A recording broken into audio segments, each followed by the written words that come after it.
नमस्कार सभी को, मैं मदन लाल वर्मा। स्वागत है आपका math future point YouTube channel पर। और हम पढ़ रहे थे वास्तविक संख्याएं। वास्तविक संख्याओं में हमने सबसे पहले परिचय पढ़ा था, उसके बाद में प्रश्नावली शुरू की थी। प्रश्नावली के यानी कि पहला प्रश्न 1.1 जो पुराने वाली बुक में 1.2 है और नई वाली में 1.1 है। इसके हमने दो क्वेश्चन किए थे। पहले क्वेश्चन में क्या था, अभाज्य गुणनखंड करना था और उनको गुणनफल के रूप में लिखना था। दूसरा प्रश्न क्या था कि दो संख्याओं का गुणनफल ले से और में से में संबंध था। अब तीसरे प्रश्न में हम पढ़ेंगे आगे का प्रश्न। देखो तीसरा प्रश्न हमारे को क्या कहता है।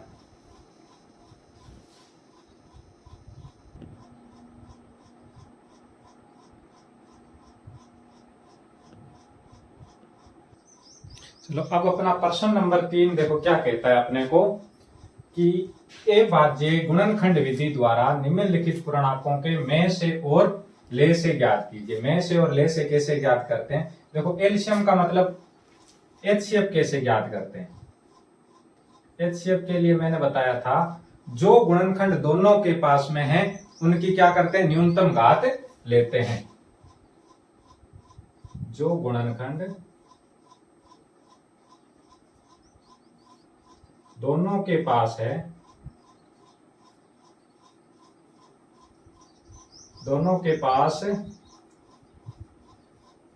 होता है, उसकी न्यूनतम घात लेते हैं। उसकी न्यूनतम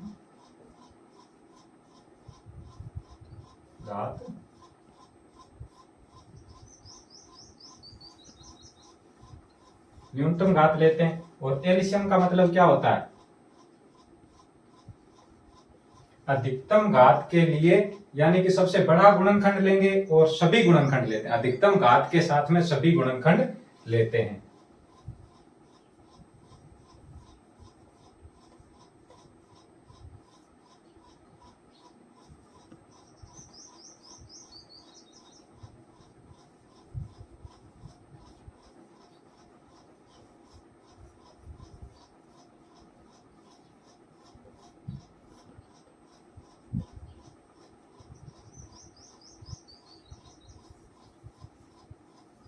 देखो एचसीएफ का मतलब कहते हैं जिसके गुणनखंड करते हैं और जिनकी न्यूनतम, जिनका जोड़ा बन रहा है, यानी जो सभी के पास में, तो उनके न्यूनतम घात हमारा एचसीएफ होगा। और एलसीएम होता है अधिकतम घात, सबसे ज्यादा घात वाला गुणनखंड लेंगे और फिर सभी घातें लेने, यानी सभी गुणनखंड करने होते हैं। कैसे करते हैं देखो एक बार, जिस प्रकार ये 8, 9 और 25 का एलसीएम ज्ञात करना है और एचसीएफ दोनों ज्ञात करते हैं। तो सबसे पहले इनके गुणनखंड करो। देखो 8 का गुणनखंड, 9 का गुणनखंड और 25 का गुणनखंड, ये सभी को करने आते हैं। 2 से 4, 2 से 2, 2 से 1, ये 3 से 3 और 3 से 1, ये किस 5 से 5 और 5 से 1। चलो यहां लिखते हैं। देखो 8 का क्या हुआ, 8 का हो गया 2 गुणा 2 गुणा 2, यानी 2 की पावर 3। फिर 9 का क्या हुआ,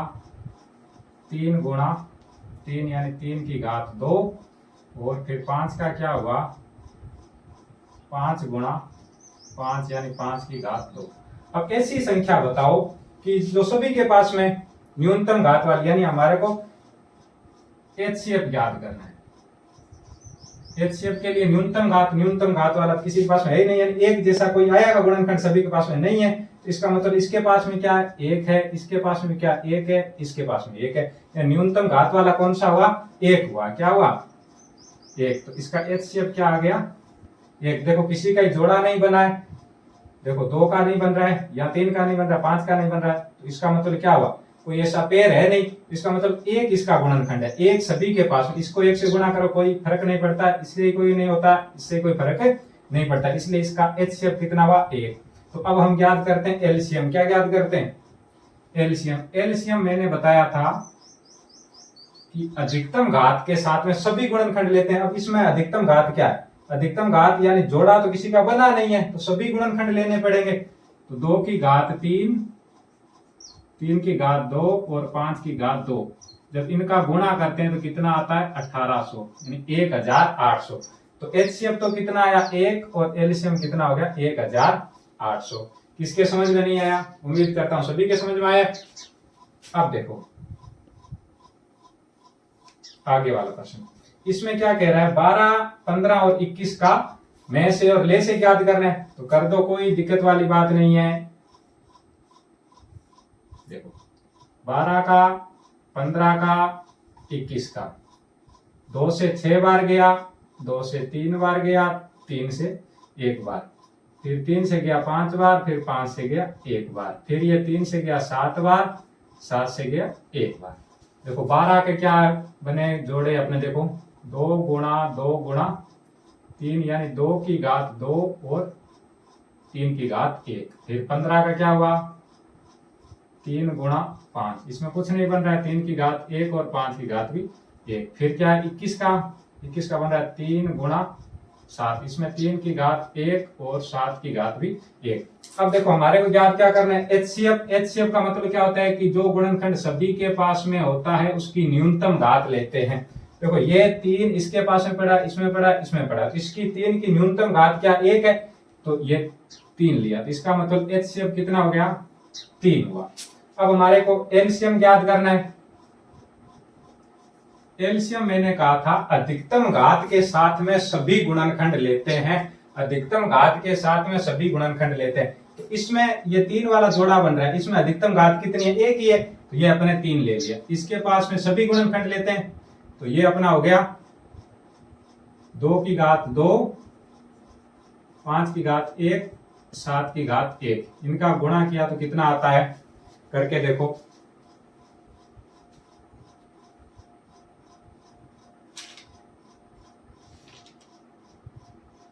इसका गुणनखंड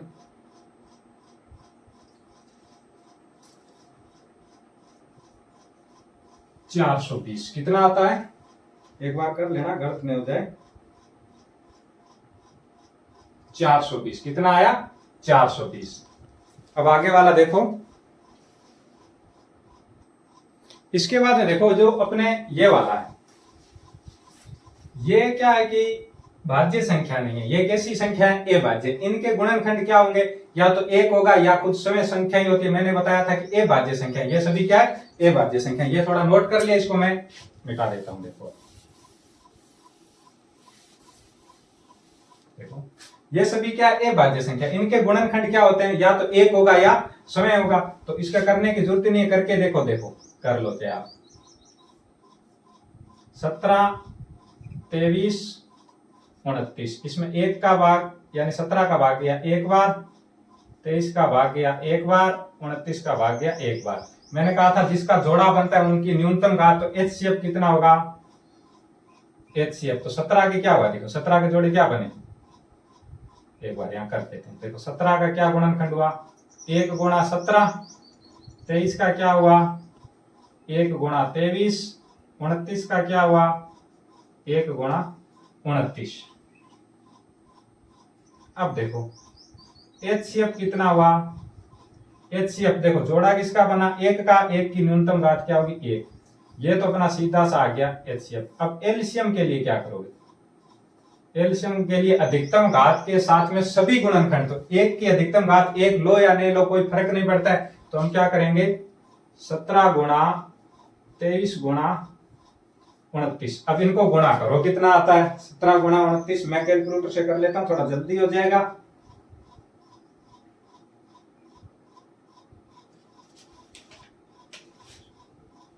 इसका आएगा 11,339। ये इसका एलसीएम हो गया और ये इसका एचसीएफ हो गया। उम्मीद करता हूं कि ये तीसरा प्रश्न आपका अच्छी तरीके से समझ में आया। नहीं समझ में आया तो एक बार वीडियो को पीछे करके दोबारा देख लेना। चलते हैं आगे की प्रश्न की ओर, 4 नंबर प्रश्न की ओर। आज ये प्रश्नावली कंप्लीट कर देंगे।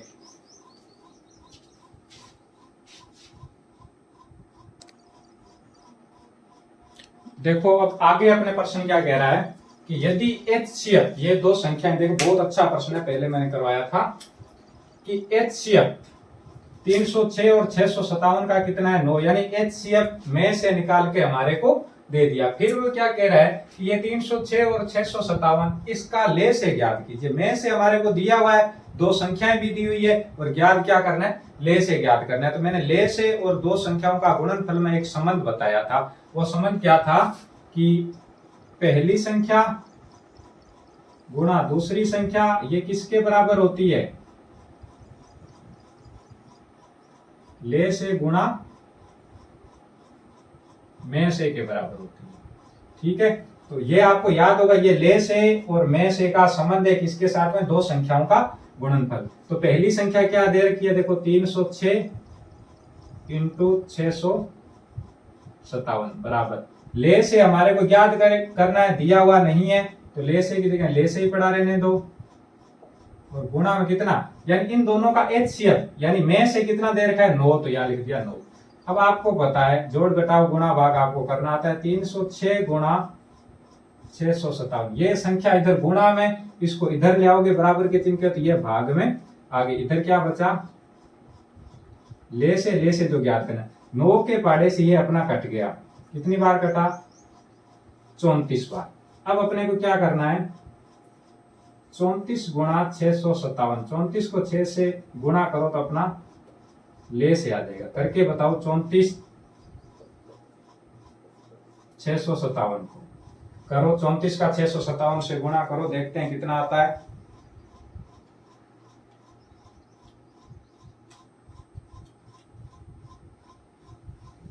कितना आया गुणा करने पर, 22,338, कितना आया 22,338, ये अपना है ले से। उम्मीद करता हूं समझ में आया होगा आपके।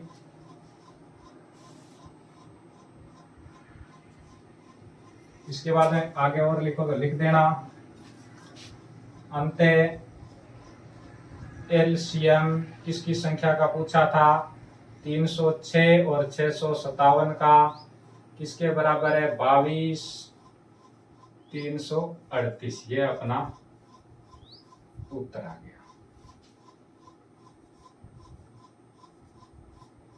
चलो अब अपने पढ़ते हैं आगे का प्रश्न 5 नंबर। जो आगे का क्या प्रश्न कह रहा है, बहुत ही अच्छा प्रश्न है। जब तक अपने जितने प्रश्न पढ़े थे, अब 5वां प्रश्न बहुत इंपॉर्टेंट है, उसको 2 अपने स्टार दे दो, परीक्षा की दृष्टि से वो प्रश्न बहुत ही महत्वपूर्ण है, इसको थोड़ा सा नोट कर लो।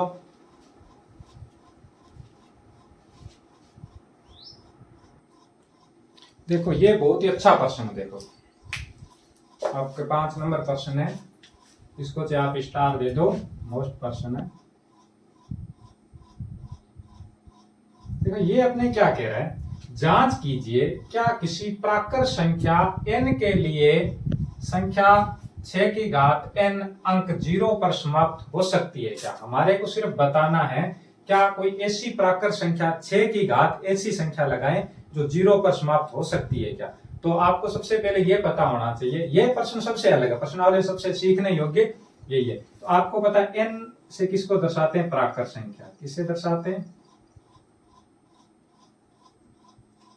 तो प्राकृत संख्या क्या होती है, 1 2 3 4 इस प्रकार चलती जाती है प्राकृत संख्या। अब वो क्या कह रहा है, यानी 6 की घात n, 6 की घात n, तो मतलब यानी 6 की घात 1 लगाया, फिर 6 की घात 2 लगा सकते हैं, 6 की घात 3 लगाया, 6 की घात 4 लगाया। तो देखो इनको हल किया तो कितना हुआ, 6 आया, इसका 6 गुणा 6 कितना हो गया 36, 6 गुणा 6 गुणा 6 कितना हुआ 216, 6 गुणा 6 गुणा 6 गुणा 6 कितना होता है, इसका करो कितना होता है, 6 इंटू 6 इंटू 1296, कितना हुआ 1296। क्या कोई अंक 0 पर समाप्त हुआ, नहीं हुआ। 0 पर समाप्त करने के लिए हमारे को क्या चाहिए, 0 पर समाप्त करने के लिए देखो गुणनखंड क्या होना चाहिए। अब 10 है, 10 का गुणनखंड क्या होगा, 10 के ए भाज्य गुणनखंड करो, 20 के करो, 30 के करो, तो 40 के ए भाज्य गुणनखंड। तो 10 के लिए क्या होगा 2 इंटू 5, 20 के लिए क्या होगा 20 के गुणनखंड करो, 2 से करो 10, 2 से किया 5 और 5 से किया 1, तो 2 इंटू 2 इंटू 5, 30 के करो, 2 से 15, 3 से, फिर 5 से, फिर 5 से 1, ठीक है, यानी कि 2 गुणा 3 गुणा 5, फिर 40 की करो, 2 20, 2 से 10, 2 से 5 और 5 से 1, यानी 2 गुणा 2 गुणा। अब देखो कहने का मतलब क्या हुआ, यानी कि जो संख्या 0 पर समाप्त होती है, यानी कि जो संख्या 0 पर समाप्त होती है उसके गुणनखंड में क्या आएगा, 2 और 5 तो अनिवार्य आएगा। यानी कि यदि कोई संख्या हमारे को 0 पर समाप्त करनी है तो उसके गुणनखंड में 2 और 5 का होना अनिवार्य है। तो इसमें 2 और 5 कहीं आ रहा है क्या, नहीं आ रहा है, 2 और 5 आएगा ही नहीं। इसका मतलब यह संख्या 0 पर समाप्त नहीं हो सकती, यानी 0 पर समाप्त करने के लिए अनिवार्य रूप से क्या होना चाहिए, 0 पर। देखो इसके अंदर क्या होता है, यह संख्या 0 पर समाप्त हो रही है, n का मान, ये 0 पर समाप्त हो रही है। इसके अंदर देखो 2 और 5 तो अनिवार्य रूप से आ रहे हैं, ये देखो 2 और 5 तो अनिवार्य रूप से आ रहे हैं। कहने का मतलब क्या हुआ कि कोई संख्या यदि 0 पर समाप्त होती है तो उनके गुणनखंड क्या होंगे, 2 और 5 होने चाहिए। देखो यदि कोई संख्या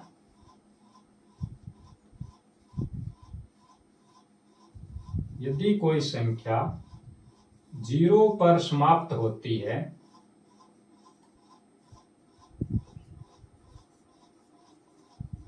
तो उसके गुणनखंड में 2 × 5 होना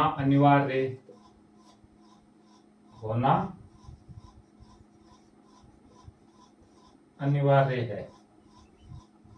यानी कि कोई संख्या यदि 0 पर समाप्त होती है तो उसके गुणनखंड में क्या आना चाहिए, 2 और 5 आना चाहिए। यदि कोई संख्या 0 पर समाप्त होती है तो उसके गुणनखंड में 2 और 5 अनिवार्य रूप से आना चाहिए। इसका मतलब क्या हुआ कि 6 की घात n, इसके लिए हमारे को क्या शर्त चाहिए, 6 की घात n प्रश्न पूछ रहा है। 6 की घात के लिए हमारे को क्या होना चाहिए, 6 की घात n करते हैं तो क्या आता है, 6 के गुणनखंड करो, 6 के गुणनखंड 2 और 3 ही आते हैं, क्या है 6 के टुकड़े किए, 6 के गुणनखंड किए, देखो 6 के गुणनखंड यहां करते हैं, 2 से 3 और 3 से 1, 6 के गुणनखंड क्या हुआ, 2 और 3, इसकी घात n लगाई तो हमारे पास में क्या आएगा, 2 की घात n गुणा 3 की घात n। क्या 2 और 5 आ रहा है, 2 तो आ रहा है, 5 नहीं आ रहा है। इसका मतलब इसके ऐसे कोई गुणनखंड नहीं हो सकते जो 0 पर समाप्त हो जाए, यानी 6 की घात अंक 0 पर समाप्त नहीं हो सकती है। क्यों नहीं हो सकती, क्योंकि इसके गुणनखंड करते हैं तो 2 तो आ रहा है परंतु 5 नहीं आ रहा है, 2 और 5 आना बहुत ही अनिवार्य। ये अपना पूरा काम क्या था, रफ था, अभी उत्तर नहीं है, ये मैंने आपको बताया, ये पूरा अपना क्या था, रफ कार्य था। अब अपने प्रश्न कैसे हल करेंगे वो देखते हैं। ये अपना पूरा क्या था, रफ कार्य था।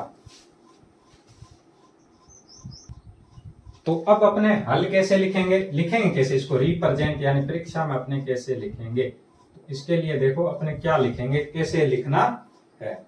यदि किसी अंक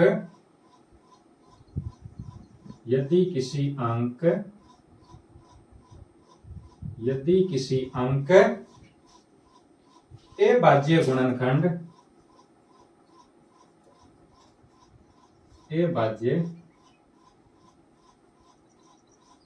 यदि किसी अंक अभाज्य गुणनखंड में 2 व 5 होना, 2 व 5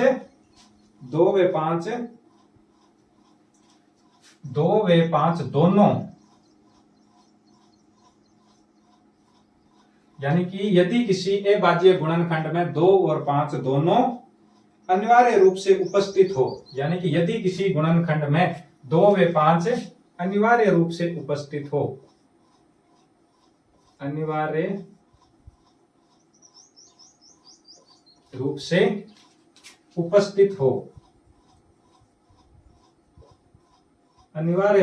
उपस्थित हो तो वे संख्या 0 पर समाप्त होती है। अनिवार्य रूप से उपस्थित हो तो वे संख्या 0 पर समाप्त होती है। किस पे समाप्त होती है,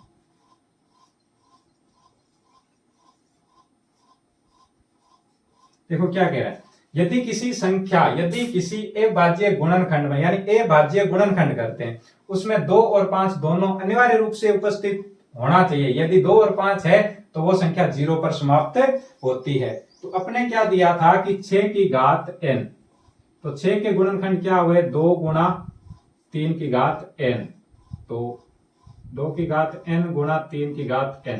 इसमें 2 तो आ रहा है परंतु 5 नहीं आ रहा है, तो हम क्या लिखेंगे, 6 की घात n के लिए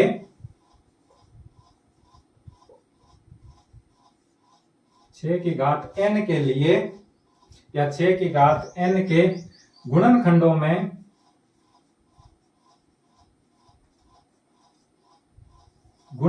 में संख्या 5 उपस्थित नहीं है। गुणनखंडों में संख्या 5 उपस्थित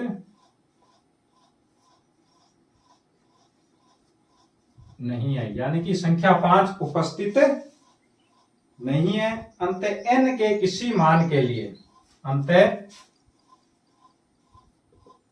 n के किसी भी मान, n के किसी भी मान के लिए, n के किसी भी मान, अंत n के किसी भी मान के लिए 6 की घात n 0 पर समाप्त, 0 पर समाप्त नहीं होगी। ठीक है ना, यानी कि मैंने क्या बताया था कि किसी संख्या के गुणनखंड में 2 और 5 आएगा तो ही वो संख्या 0 पर समाप्त होगी, परंतु 6 के गुणनखंड करें तो 2 और 3 आता है, 5 नहीं आ रहा है। इसलिए हमने क्या लिखा, 6 की घात n के लिए गुणनखंडों में संख्या 5 उपस्थित नहीं है। देखो 2 तो उपस्थित है परंतु 5 उपस्थित, 2 और 5 दोनों अनिवार्य रूप से होना चाहिए, तो 2 और 5 उपस्थित नहीं है। अंत n के किसी भी मान के लिए 6 की घात n 0 पर समाप्त नहीं होगी। ये अपना प्रश्न नंबर 5, उम्मीद करता हूं आपके समझ में आया, रफ कॉपी में नोट कर लो। अब अपने पढ़ते हैं प्रश्न नंबर 6 की ओर।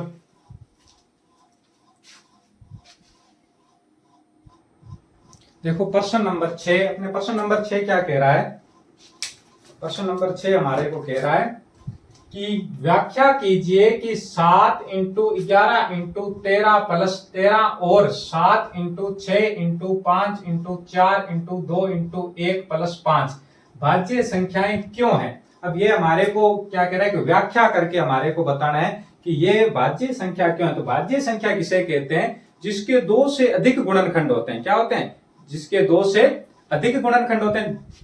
जिस प्रकार 6 है तो 6 के कितने गुणनखंड है, देखो 1 का भाग जाता है, 2 का जाता है, 3 का जाता है और 6 का, तो इसके 2 से अधिक गुणनखंड हो गए 5 है, तो 5 के कितने गुणनखंड होते हैं, 1 और 5। जिसके 2 गुणनखंड होते हैं 1 और स्वयं, वो तो क्या कहलाती है, अभाज्य संख्या। जिसके 2 से अधिक गुणनखंड होते हैं वो क्या कहलाती है, भाज्य संख्या। तो इसमें कोई दिक्कत नहीं, आपको पहले मैंने बताया था भाज्य और अभाज्य, परंतु ये कह रहा है कि ये भाज्य संख्याएं क्यों है, व्याख्या करके बतानी है। तो सबसे पहले अपने ये कंडीशन लेते हैं। तो इसमें क्या है, देखो 7 इंटू 11 इंटू 13 प्लस 3, तो इसके अंदर कुछ ना कुछ कॉमन आ रहा है। तो पहले 1 नंबर में हम क्या करते हैं, इसमें कॉमन ले लिया, एक जैसी संख्या क्या 13, तो 13 इसमें से कॉमन लिया, तो पीछे क्या बचा 7 इंटू 11 इंटू 1 प्लस 1, तो यहां रहा 13, इसका गुणा किया तो 11 7 77 और प्लस 1, ठीक है। तो ये 13 गुणा 78 कितना आ गया, 13 इंटू 78। अब देखो 13 इंटू 78 और 1, इसके क्या है कि 2 से अधिक गुणनखंड है नहीं, 13 हो गया और 78 हो गया और 1 भी आ रहा है, इसके 2 से अधिक गुणनखंड है, इसका मतलब ये भाज्य संख्या है। बात समझ में आई, यानी कि ये भाज्य संख्या क्यों है, क्योंकि इसके 2 से अधिक गुणनखंड है, इसलिए ये क्या है, भाज्य संख्या। इसमें देखो फिर बी नंबर कंडीशन में क्या आता है, 7 into 6 into 5 into 4 into 2 into 1 plus 5। अब इसमें देखो कोई ना कोई ऐसे प्रश्न आते हैं उसमें कुछ ना कुछ कॉमन जरूर होता है। तो इसमें कॉमन क्या आया, 5 कॉमन लेने के बाद में क्या बचा, 7 गुणा 6 गुणा 4 गुणा 2 गुणा 1 और प्लस में 1, इनका गुणा किया तो कितना आ रहा है, अंदर वाली संख्याओं को गुणा करो, गुणा करने पर शायद तक 1008 आएगा, बाद में आप कर लेना। 1008 और प्लस 1, तो ये हो गया 5 इंटू 1009। तो ये इसके भी क्या है, 2 से अधिक गुणनखंड है, इसके भी 2 से अधिक गुणनखंड है, यानी कि इन संख्याओं के क्या है, 2 से अधिक गुणनखंड है, इसलिए ये भाज्य संख्याएं है। तो इसमें नीचे आप क्या लिखोगे, ये संख्या दो संख्याओं के, ये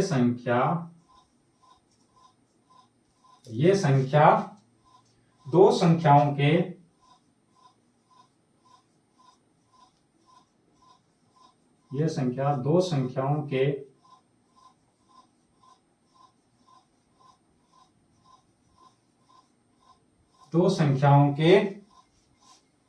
गुणनफल के रूप में लिखी जा सकती है, दो संख्याओं के गुणनफल के रूप में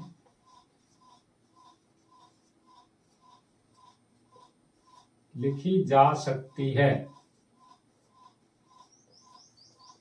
अंतः ये भाज्य संख्याएं है,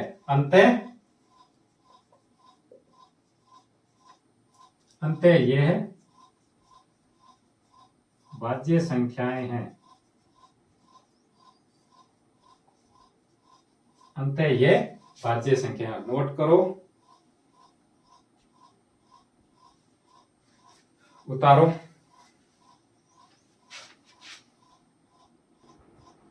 देखो अब अपने आगे का प्रश्न है 7 नंबर, थोड़ा सा बड़ा है इसलिए बोर्ड पे तो लिख नहीं सकते, मैं सीधा बता देता हूं।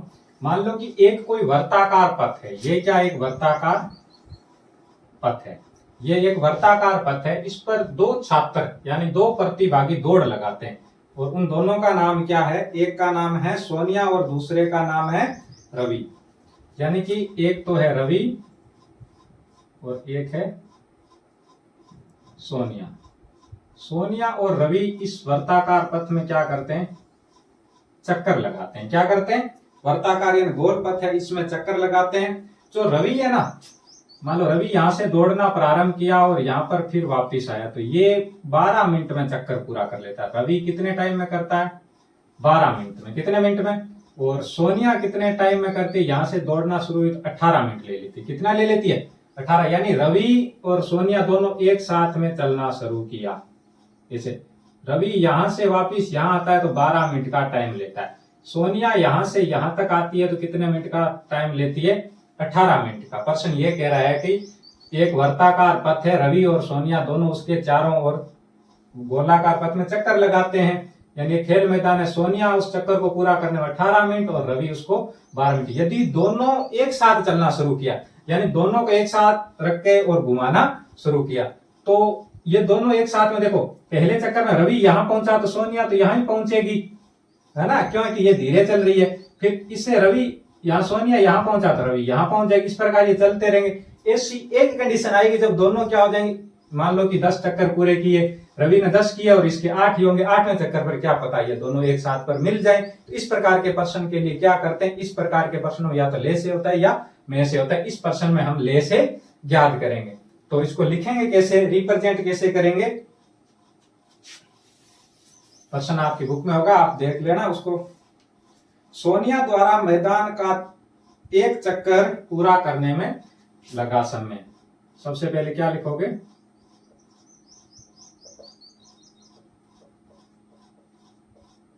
सोनिया द्वारा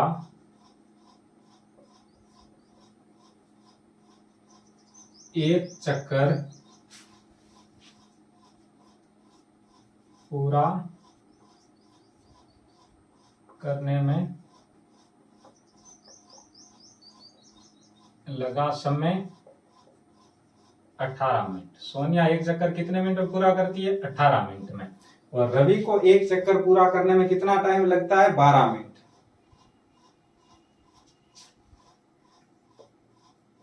रवि द्वारा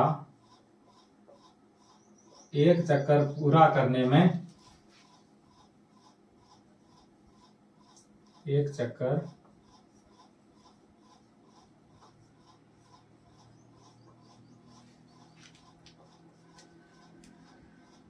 लगा समय बराबर 12 मिनट। अब वो ये पूछ रहा है कि दोनों कितने टाइम बाद में वे पुनः प्रारंभिक स्थान पर कब मिलेंगे। तो पुनः प्रारंभिक स्थान पर मिलेंगे, पुनः प्रारंभिक स्थान पर मिलेंगे। इसके लिए हम क्या ज्ञात करते हैं, मिलेंगे कितने टाइम पर मिलेंगे, तो हम एलसीएम ज्ञात करते हैं। किसका ज्ञात करते हैं, एलसीएम किसका, 18 और 12 का। जो उत्तर आएगा उतने मिनट बाद में भी वो, यानी कि दोनों एक स्थान पर मिलेंगे। कितने समय बाद वो एक स्थान पर मिलेंगे, तो इसके लिए अपने क्या करते हैं, एलसीएम अभी अपने ज्ञात तो करना आता है ना, 18 और 12। देखो 2 के पाड़े से 9 बार, 3 के पाड़े से 3 बार, 3 के पाड़े से ये 1 बार, ये 2 के पाड़े से 6 बार, 2 के पाड़े से 3 बार, 3 के पाड़े से 1 बार। तो 18 के लिए क्या हुआ, 2 इंटू 3 इंटू 3, यानी 2 गुणा 3 की पावर 2। और 12 के लिए क्या हुआ, 2 इंटू 2 इंटू 3, यानी 2 की पावर 2 और 3।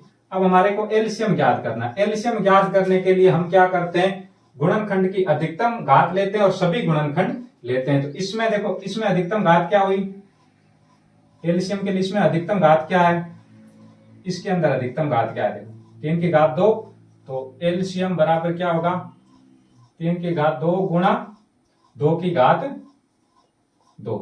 तो ये कितना हो गया, 3 की घात 3 9 और ये हो गया 4, तो 4 निमा 36, यानी कि वो कितने टाइम बाद में मिलेंगे, 36 मिनट बाद में एक दूसरे से मिलेंगे, एक दूसरे एक स्थान पर मिलेंगे। तो अब क्या लिखोगे, अंतः सोनिया व रवि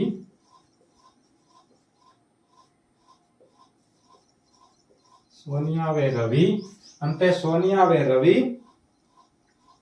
प्रारंभिक स्थान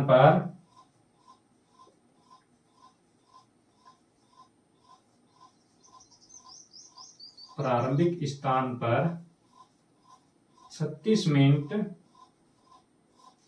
बाद पुनः मिलेंगे।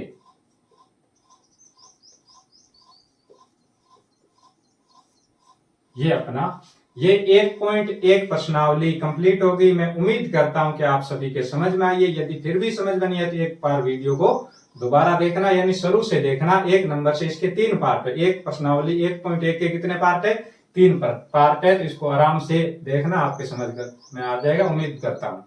बहुत ही अच्छी प्रश्नावली, बिल्कुल सरल प्रश्नावली है। अब अपने आगे यानी कि ए प्रीम में संख्याओं को प्रीम में सिद्ध करना बहुत ही अच्छा है, वो अपने आगे पढ़ेंगे वीडियो के दूसरे आगे वाले पार्ट में। ठीक है, ये उतारो।